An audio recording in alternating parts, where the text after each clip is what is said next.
This is a positional exercise to help with the Felge action, the swinging back roll. Right? So we'll talk a little bit about the Felge in a little bit, complete action, but the position is really important. Right? A lot of it has to do with making sure we're directing the right part of our body as we come through bottom over the top. So we're going to do it with the rings hanging low here. I'm going to show you exactly what we're going to try to achieve. The most important thing that I think people either neglect or don't realize is the importance of keeping tension in the strap and no slack at all through the bottom. So what we're always trying to do is trying to make sure our elbows are always locked out and there's always tension from the attachment point all the way through your body. It allows you to really use your body as one complete, piece of swinging action so that you can actually get the most momentum. As soon as you have a broken angle in there, what's going to happen? I always say that gravity always wins, right? Gravity always wins. Gravity will always pull you to that absolute bottom. So if you're not extended, as you come through the bottom, it's going to pull you there and you're going to lose everything you're trying to generate. Right. That makes sense? It'll be a little bit complicated, but I want to make sure that essentially what we're trying to do is have one complete line from the attachment point all the way through our toes. All right? So I'll show you what this looks like. So we're going to grab the rings, move up a little bit here, and we're going to be pulling back on the rings. All right? Pulling back on the rings, and we're trying to get into nice scooping action. I'm watching my toes to really have a visual on what's going on. From my toes all the way through the attachment point on those straps, I'm in one continuous shape. All right? So you're kind of like a hollow rock position. Exactly. You actually have something I'm pulling down. to make that a little bit tighter. Exactly. That's exactly what we're trying to do. Trying to get that hollow action. Hollow is something we talk about in the importance of all the time. We're going to actually show an application of it here. Right? So what I don't want people to think about driving their hips up, or their knees up. Right now we're really trying to feel that the toes are leading. The reason for that is we're trying to constantly get to the point where our whole body is working together in these actions. We want the whole body to be active. If you start to lead with your hips or you're leading with your knees, you're taking away some of your weight. You're kind of taking it in the opposite direction you're trying to travel. Right. So as we come through bottom, you're going to get the most efficiency, the most action if you're allowing your body to be scooping from your toes. Does that make sense? Yeah. Okay. So we want to make sure that all we're doing here is just feeling the position. So we're trying to scoop up, and I want you to tilt your head down just so you have a visual on your toes. Okay? Let's see it.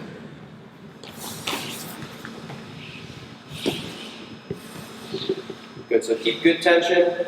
So I like the little bit of a V action you have going in the rings too, pulling them out to the side. That's fine, you can do that. Good, keep nice tension.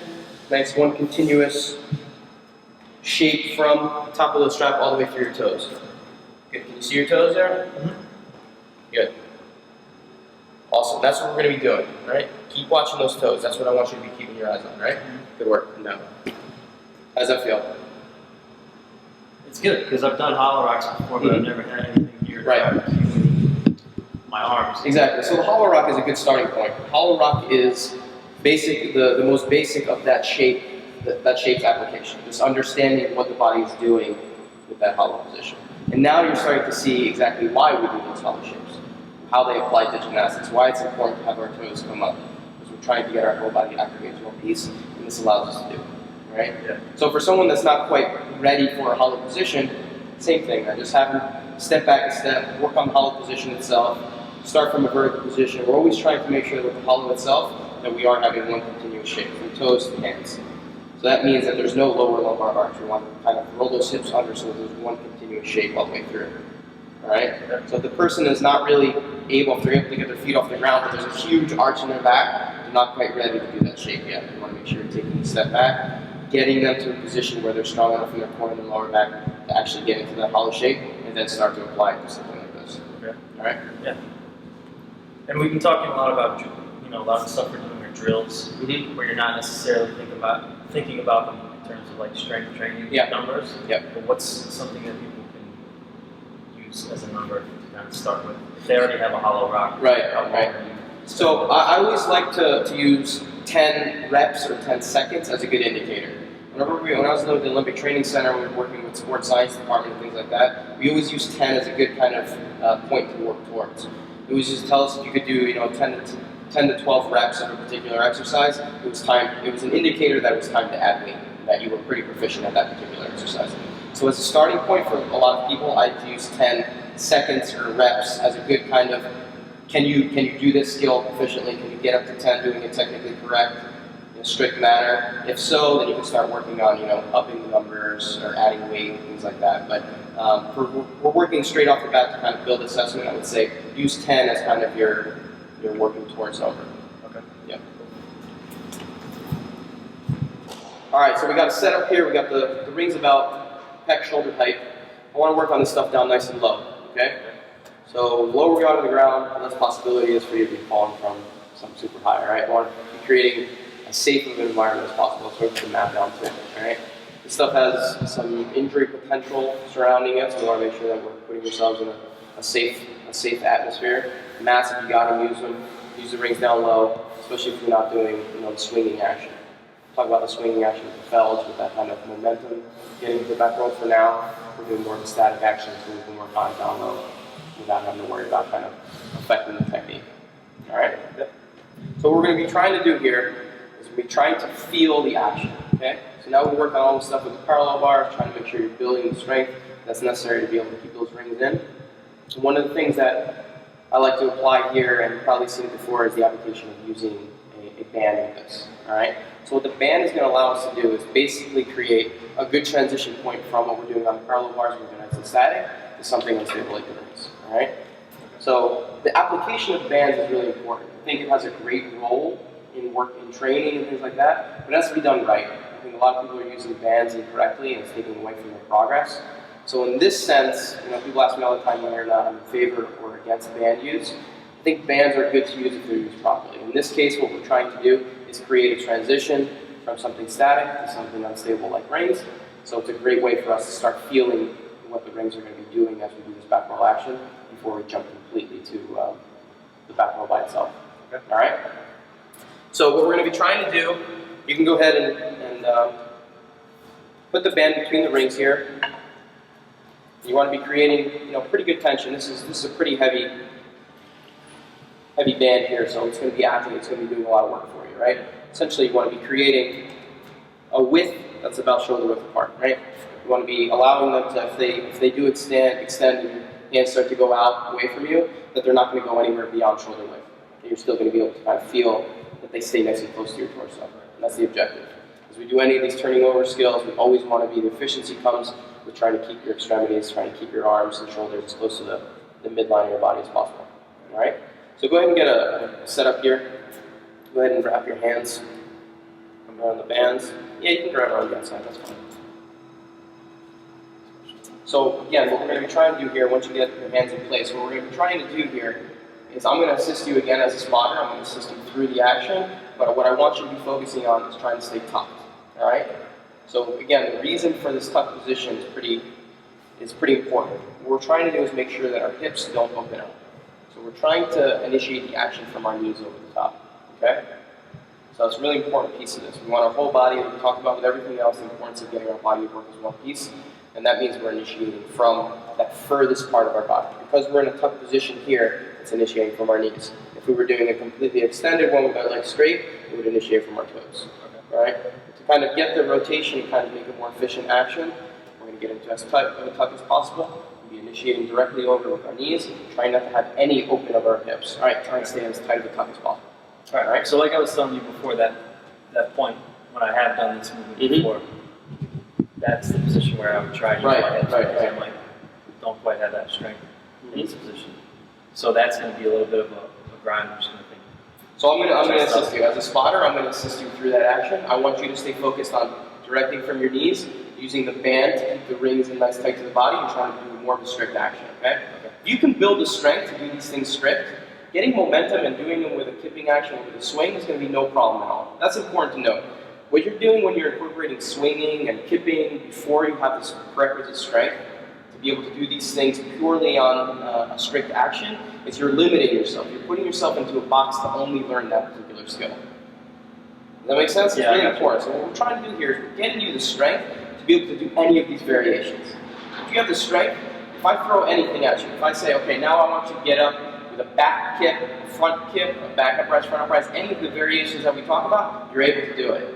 You're able to do it because you have the strength and you understand how your body should be moving within that movement.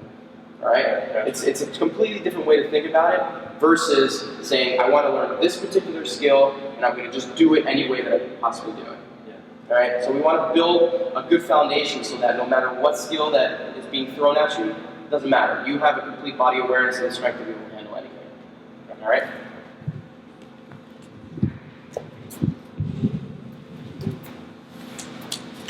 Good. All the way up. Nice. Come down. So how did that first one feel? Felt good. Felt good? Did you feel the bands helping you? Yeah. Did you feel like there was a point where the ring started to go out and pulled you back in? Yeah, because I felt tension. Exactly. So that's essentially what we're trying to do here. This is a guiding point for you to feel like, you know what, I'm not quite ready, I don't have enough of those stability muscles to be able to keep those rings right by my sides, so the bands are going to allow you to really do that for you, all right? So we're working on the technique. I'm assisting with your shoulder coming up over the top as a spotter, and then the bands are assisting you by keeping the rings nice and close, all right? So as a spotter, what are you looking for when, is there a certain time that you're applying, and where are you helping? Yeah, so it's important. As a spotter, it's a really, really important concept. Thanks for bringing that up. What we're trying to do as a spotter is trying to get in towards your chest as quickly as possible, all right? So I want to, as you come through this kind of position where your head and chest are down underneath the rings, I'm trying to get with my hand, flat part of my palm, basically right on the mid part of your chest, on your pecs, as quickly as possible so I can assist you through an inversion, all right? Now with two spotters, what I would prefer to see as you're starting to build this, work with two spotters and have one spotter on each side assisting through this, and basically just assisting through the shoulder. And that might be a better way to spot a female. Yeah, exactly. So we don't want to be doing any groping on anyone as we're starting to get these things going. So spotting with two people is a good place to start. I know how to spot this, so I'm comfortable spotting with one person. But essentially what we're trying to do is get in as early as possible with a nice flat palm and trying to help them assist through that inversion, okay? So we'll do it one more time and just key in on when I start to kind of get my hand in there and try to feel it a little bit. So again, slow action, knees directing over the top, trying to stay in that top.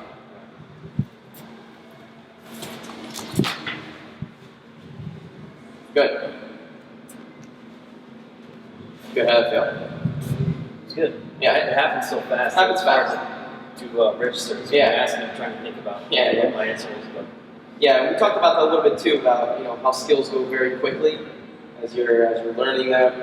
You feel like they're done in a split second. And the more you do, the more you become you have a built-in understanding of how these movements happen, they start to slow down.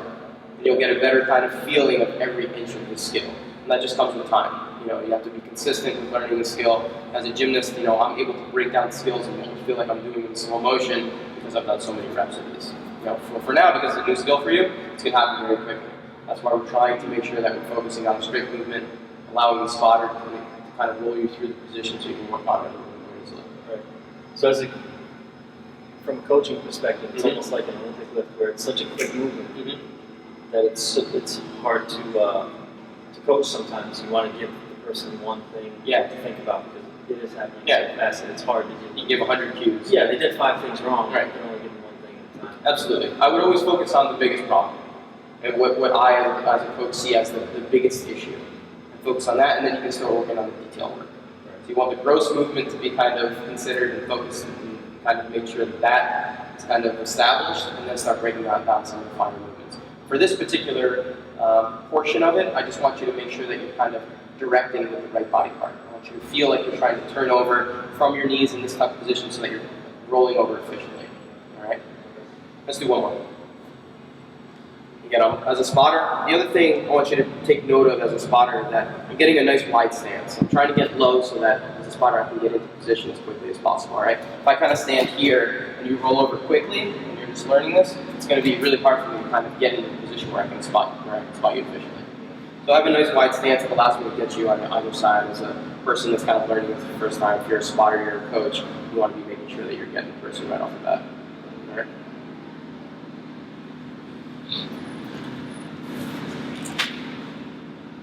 Good.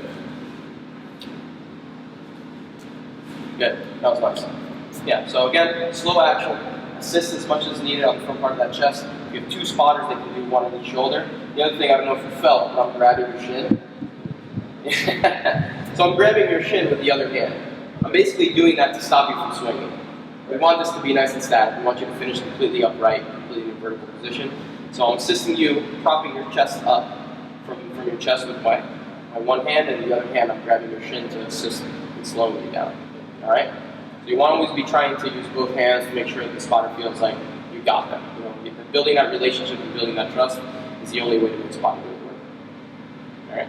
There. Just stand over to the side a little bit there, because I'm going to go right in front of the pole. Yeah. Come on this side. All right, so I'm going to show you a little bit what it looks like without the band. And again, we have them low, so you can assist with the ground a little bit to get over the top. So you're using a little bit of momentum. We want it to be slow action, but I prefer, again, it low to the ground for safety purposes. So what I'm going to show you now, I'm going to show you the rolling action without the bands and how you can initiate that action from your knees and try to stay in a nice tuck the whole time. All right? Just stand back a little bit.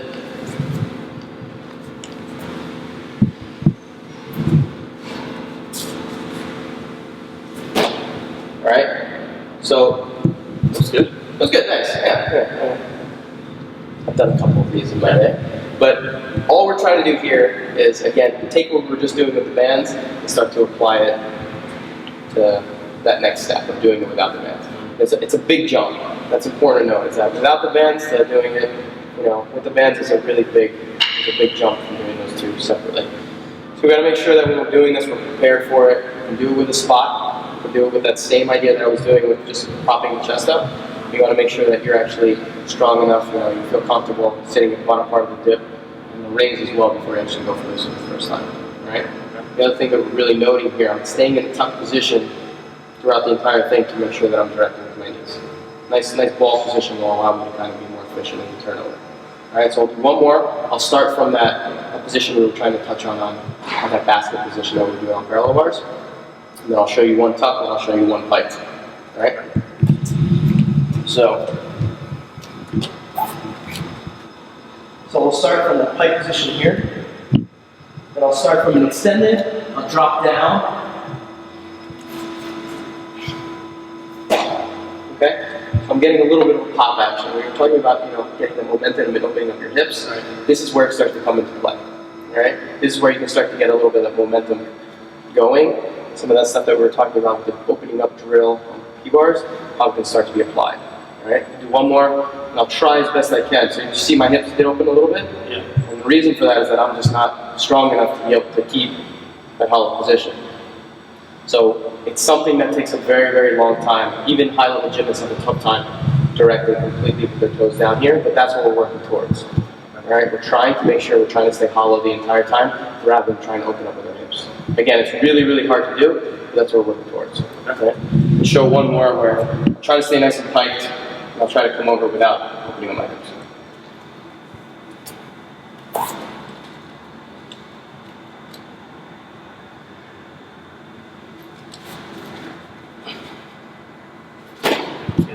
Nice. A little bit better, right? Yeah. A little bit better. There was still a little bit of a hip action. I can feel it. Still let my hips open a little bit, but I'm doing as much as I can to just turn over. I want to be as efficient as possible to get back up to that horizontal position, or to that vertical position where I'm going to support as quickly as possible, all right? Yeah. If I open my hips up, then my feet start directing up towards the sky. We don't want that. We want to be turning over. We want to be feeling the scooping action, all right? We'll see it more when we talk about the fells and the swinging portion of this, but all we're trying to work on is trying to feel a scoop. Trying to feel like whatever's directing first, if we're in a tuck, that's our knees. If we're in a straight body position, it's our toes, and that's leading throughout the entire thing, all right? The more we start kind of feeling like our hips are directing, it's taking away from the direction we're trying to travel. It should make sense. Yeah. As somebody who's experienced with it, because it's still a fast movement, what are you thinking during the movement? Are you having any thoughts, or are you just doing it by this point? So, I mean, if I spend time really breaking it down, there are some things that I'd like to think about. First, I want to make sure that I extend and compress quickly. So it's almost like a piston working. Like I'm starting from inverted hang, dropping down to that compression, that basket position, boom, and using it as I guess almost like a kipping action. But this is where this kipping action, this is essentially a back kip, right? This is where the kipping action actually comes into play. Right. So this is in gymnastics, an actual kipping action to allow you to turn over.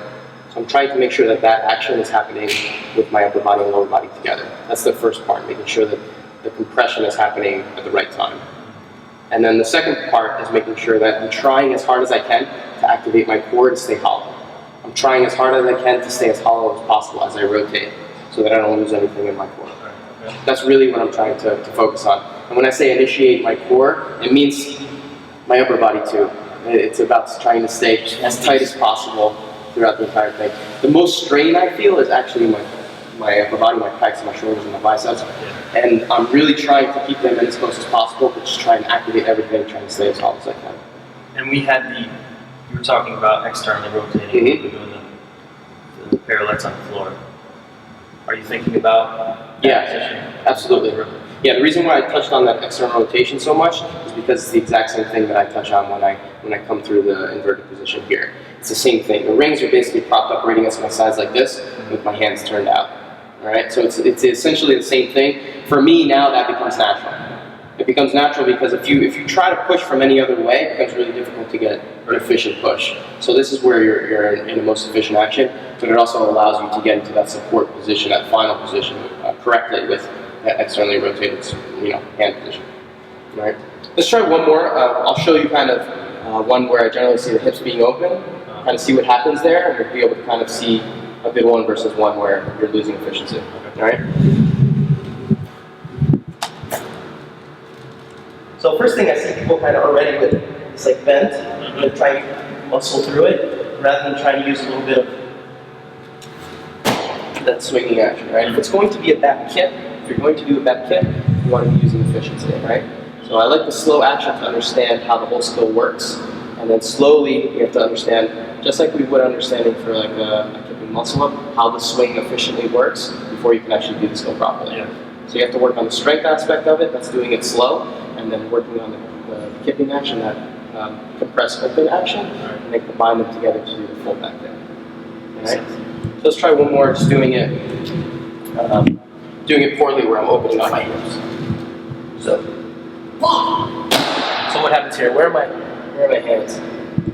They're way out to the side, right? Yeah, that's bad news. That's bad news. If my shoulders are way below my hands, this thing takes so much energy for me to try to get back in. It's virtually impossible to do. So you want to be creating a situation where you're allowing yourself the most efficient action. So can you do a slow-mo initial position, like you just showed the battle? Yeah, obviously you can kick fast, but can you go through as beginning part as slow as you can? Yeah, I'll give it a try. Let's see. So where do you want people to start? So I would want them to start kind of completely still too. So see I have a little swing, so the spotter can just still make it. Yep, that's good. So then I'm going to try to compress and open, right? Compress and open and try to get my feet down towards the ground.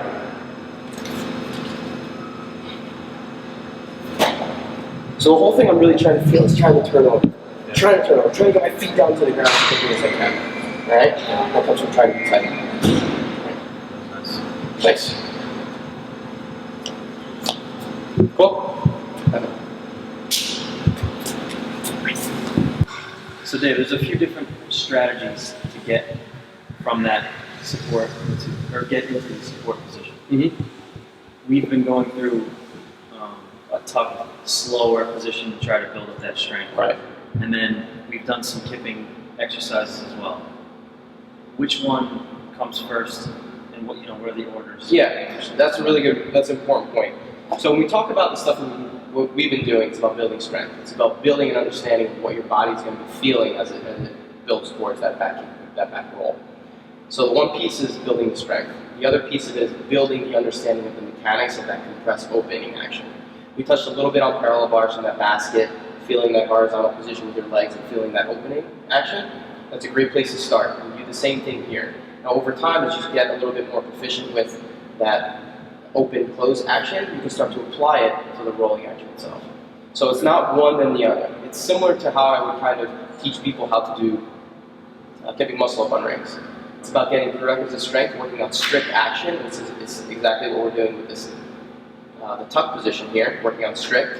And it's about understanding how your body moves through a swinging action. You can start understanding exactly what your body's doing on the swinging action for the kipping muscle up. It's essentially the same idea of understanding the compression opening action that your body's going to be going through when you're doing this back kick, this back roll. So I would say work on both of those separately, building the strength, understanding the mechanics, and then you can start to build them together into a proper back kick, back roll. All right? So I'm going to show you right now what the mechanics look like for those things combined. of what a final back kick, a back roll should look like. Understanding that the roll is not completely strict, that you are actually in gymnastics, again, this is called a back kick, so you are getting a little bit of momentum being generated from that opening closing action, and then how to apply that to the roll. Alright? So let's see what this looks like.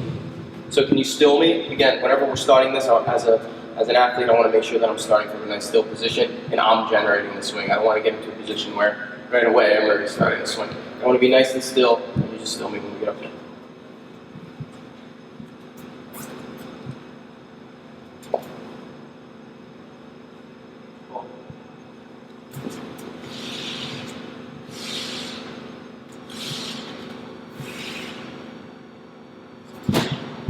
Alright? So let's go over it a little bit. What's happening is I'm starting from an inverted position, right? My body's completely open. I'm actually watching my toes as a visual cue. I want you to feel that that's where you're starting from, right? So that's a little bit from that compressed open position. From there, I drop down into a compression, and that allows me to get my body moving in the direction I want to travel, okay? So from there, it's just the only really thing I'm trying to think about is keep my body tight. Keep the rings close to my body, stay as tight as possible. Like we talked about with the tuck position, making sure that I'm directing my whole body from my toes. That's the key to this whole thing, trying to get your whole body turned over into that support position as quickly as efficiently as possible. If you're trying to open from your hips, like we talked with everything, your direction is going, half of your body will be going against the direction you're trying to travel. So that's why we're trying to get our feet scooped up over the top. We're trying to get that scooping action so that our feet are driving through and you're finishing in a nice support position. That make sense? Yes. All right, let's try one more, just to focus a little bit more on what my feet are doing. I might have a little bit of this opening action from my hips. It's not intended. I'm trying to direct completely from my toes, but it's probably a little bit of just weakness in my core that even I can work on. All right? The idea is to be turning over in one complete shape, focusing on leading with my toes.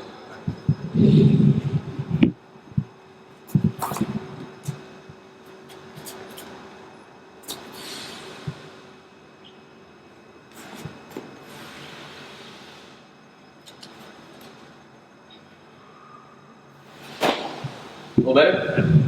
So also, I'm watching my toes the whole time. By keeping my head down, it allows me to keep that hollow shape a little bit more, right?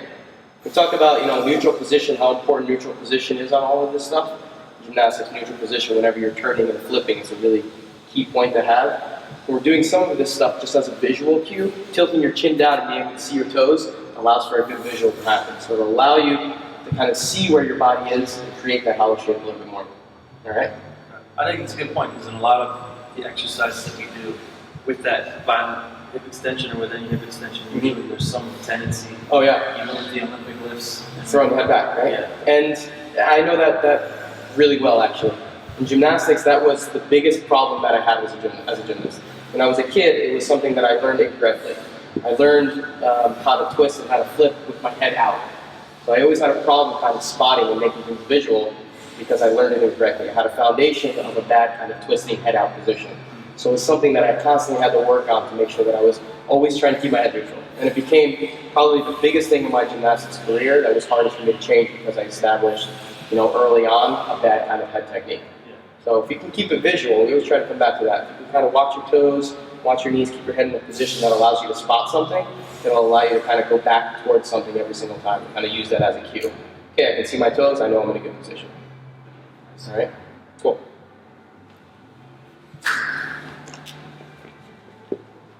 What?